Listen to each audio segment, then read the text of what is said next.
የዓለም ፖለቲካ ሙቀት መጨረሻው የት ይሆን? ዶናልድ ትራምፕ በይፋ ብቅ ብለው እኔ የኢራን ባንክ ባለሙያ ነኝ፣ ገንዘቧን ሙሉ በሙሉ እንቆጣጠራለን ሲሉ ዓለምን አስደምመዋል። 300 በመቶ የዋጋ ግሽበት ውስጥ የምትገኘው ኢራን ወታደሮቿን እንኳን መክፈል አቅቷታል ያሉት ፕሬዝዳንቱ ሀገሪቱን ለማንበርከክ ያዘጋጇቸው 3 ሚስጥራዊ ስልቶችንም ይፋ አድርገዋል። በሌላ በኩል ደግሞ የአሜሪካ የጦር ሄሊኮፕተሮች በኦማን ባህረ ሰላጤ መርከብ ላይ ተኩስ ከፍተዋል። ነገር ግን ክቡራን አድማጮች አስገራሚው ነገር ይህ ብቻ አይደለም። ከጀርባው ደግሞ ሁለቱ ሀገራት ድብቅ ስምምነት ላይ ሊደርሱ ነው የሚሉ መረጃዎች እየወጡ ነው። ሰላም ጤና ስጥልን ውድ የቻናላችን ተከታዮች እንደምን ቆይታችኋል? በመካከለኛው ምስራቅ ረጋ ማለት ያልቻለውና የመላው ዓለም ትኩረት የሳበው የአሜሪካና የኢራን ውጥረት መረጃ ይዘንላችሁ ቀርበናል። ቪዲዮን ላይክ በማድረግ ጀምሩት። ለቻናሉ አዲስ ከሆናችሁ ደግሞ ሰብስክራይብ በማድረግ የደውል ምልክቷን በመጫን የቤተሰባችን አባል ይሁኑ።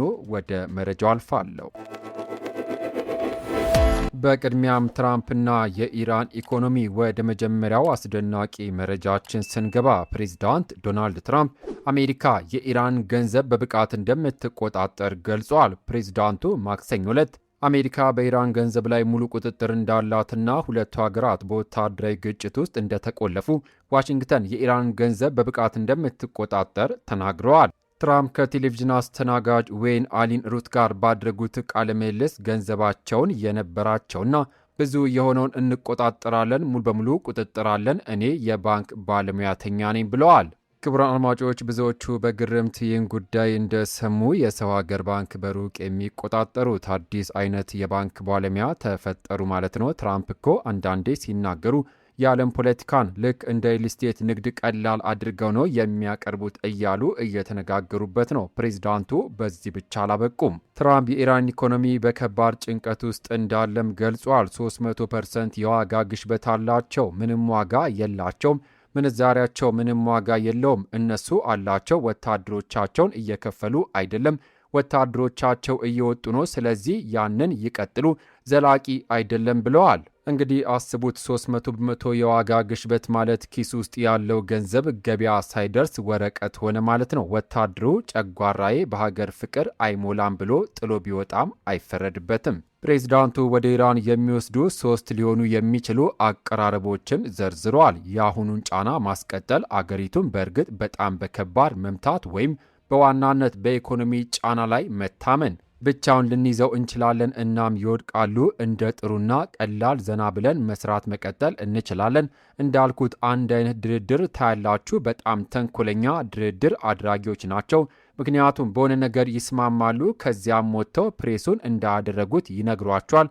በጣም ታማኝ ያልሆኑ ሰዎች ናቸው። ስለዚህ 3 ስልቶች አሉን ብለዋል ትራምፕ። ስለዚህ ዝም ብለ ቀጥል፣ ዘላቂ አይደለም፣ በእውነት በጣም አጥብቀ ምታቸው። ወይም ይህ በእርግጥ 3ኛው በኢኮኖሚ ብቻ የሚደገፍ ይመስለኛል፣ ግን እንደዚህ እያደረግን ነው፣ ያ የጥያቄው አንድ አካል ነው ሲሉም አክለዋል። እንግዲህ ትራምፕ ድርድር ሲሉ ቀላል አድርገው ነው ዘና ብለው እንስራ ይላሉ። ነገር ግን የፖለቲካው ጠረጴዛ በጣም ተንኮለኛ ተደራዳሪዎች ናቸው ብለው በአንድ በኩል ይወቅሳሉ፣ በሌላ በኩል ደግሞ 3 ካርድ እጃቸው ላይ ይዘው ይጫወታሉ።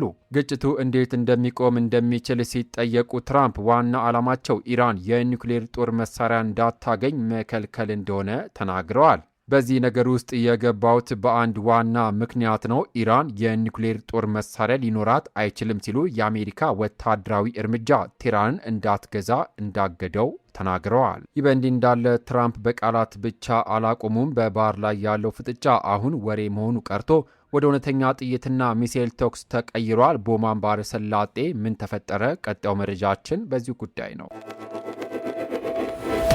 ወደ ሁለተኛው መረጃ ሳልፍ አሜሪካ በኢራን አቅራቢያ በፓናማ ባንዲራ በተሰቀለ መርከብ ላይ ተኩሳለች ሲል ዎል ስትሪት ጆርናል ዘግቧል። የአሜሪካ ወታደራዊ ሄሊኮፕተር ሰራተኞች በኢራን ወደቦች ላይ የባህር ኃይል እገዳን ለማስፈጸም ከሚሰሩ ሰራተኞች የተሰጡ ማስጠንቀቂያዎችን ችላ በማለታቸው የፓናማ ባንዲራ በተሰቀለ መርከብ መሪ ላይ ተኩሷል ሲል የዎል ስትሪት ጆርናል የአሜሪካ ባለሥልጣናትን ጠቅሶ ዘግቧል። ጋዜጣው እንዳለው ወዲያውኑ ስለ ጉዳዩ የቀረቡ ሪፖርቶች የሉም። መርከቧ አደጋው ከተከሰተ በኋላ ሰራተኞቹን ወደ ሌላ ሲቪል መርከብ ለማዘዋወር እየሞከረች ያለም ይመስላል። የብሪታንያ የባህር አደጋ አስተዳደር ቡድን ቫንጋርድና የባህር ደህንነት ምንጭ ቀደም ሲል የመጀመሪያ ግምገማዎች የፓናማ ባንዲራ የተሰነዘረባት የኮንቴነር መርከብ ቪላኑቫ ቦማ ባህረ ሰላጤ ውስጥ ሲጓዙ በሚሳኤል መመታቷም ተገልጿል። በአንድ በኩል የ300 በመቶ የዋጋ ግሽበትና የኢኮኖሚ ውድቀት፣ በሌላ በኩል ደግሞ በባህር ላይ የሚሳኤል ተኩሱና ጭስ ታዲያ በአደባባይ እንዲህ የሚጋጩት አሜሪካና ኢራን በጀርባ በር ደግሞ ምን እየሰሩ ነው ብለው ያስባሉ? የሰማነውን ጉድ ስትሰሙት መገረማቸው አይቀርም። ወደ መረጃው አልፋለሁ። የኢራንና አሜሪካ ምስጢራዊ ድርድር ወደ ሶስተኛውና ወደ መጨረሻው መረጃ አልፋለሁ። ያልጠበቀ መረጃችን ስንሸጋገር ኢራንና አሜሪካ አንዳች ስምምነት ላይ ለመድረስ መቃረባቸውን ፓኪስታን መግለጿን ብሉምበርግ ዘግቧል። ሮይተርስ የዜና ወኪል እንደዘገበው የፓኪስታን መከላከያ ሚኒስትር ካዋጅ አሲፍ ከብሉምበርግ ጋር ባደረጉት ቃለ ምልልስ ሁለቱ ሀገራት ሰላም ለማውረድ ስምምነት ወይም መግባባት ላይ ለመድረስ ተቃርበዋል ብለዋል። ሚኒስትሩ ሁኔታውን በድጋሜ ቅርጽ እየያዘ ነው፣ ወደ ሰላም ለመቃረብ ስምምነት ወይም በሁለቱ ወገኖች በኩል የጋራ መግባባት አለ ሲሉም አክለዋል። የዜና የተሰማው ኢራን ከአሜሪካ ጋር ድርድር እየተካሄደ እንደሚገኝ በቅርቡ ማስታወቋን ተከትሎ ነው። ንግግሩ በአሸማጋዮች በኩል መቀጠሉን ቴህራን ገልጻለች። ጉድ እኮ ነው ክቡራን አድማጮች፣ በካሜራ ፊት ጥይትና ዛቻ፣ ከካሜራ ጀርባ ደግሞ እባክህ እንስማማ፣ የሞቀ ሲመስል ይቀዘቅዛል እንዲሉ የዓለም ፖለቲከኞች ጨዋታ ሁልጊዜም አስገራሚ ነው። ፊት ለፊት እመታለሁ እየተባባሉ በጀርባ በር ደግሞ ቡና እየጠጡ ለመስማማት መቃረባቸው አድማጭን በጉጉት የያዘ ትልቅ አጋጣሚ ሆነዋል። እርሶስ ምን ያስባሉ? ትራምፕ በኢኮኖሚ ያሳድሩት ጫናና በባህር ላይ የተፈጸመ እርምጃ ኢራንን ለሰላም ስምምነት አስገድዷታል ወይስ ይህ የፖለቲካ ድራማ ብቻ ነው? ሀሳባችሁን በኮሜንት መስጫው ላይ አካፍሉን። ቪዲዮን ላይክ እና ለወዳጅ ዘመዶች ሼር ማድረጋችሁን እንዳትረሱ። ከሰዓታት በኋላ በሚሰሙ በአዳዲስ ሰበር መረጃ እስከምንገናኝ ሰላም ለሀገራችን፣ ሰላም ለመላው ዓለም፣ በያለንበት የዓለም ዳርቻ ቸር እንቆይ።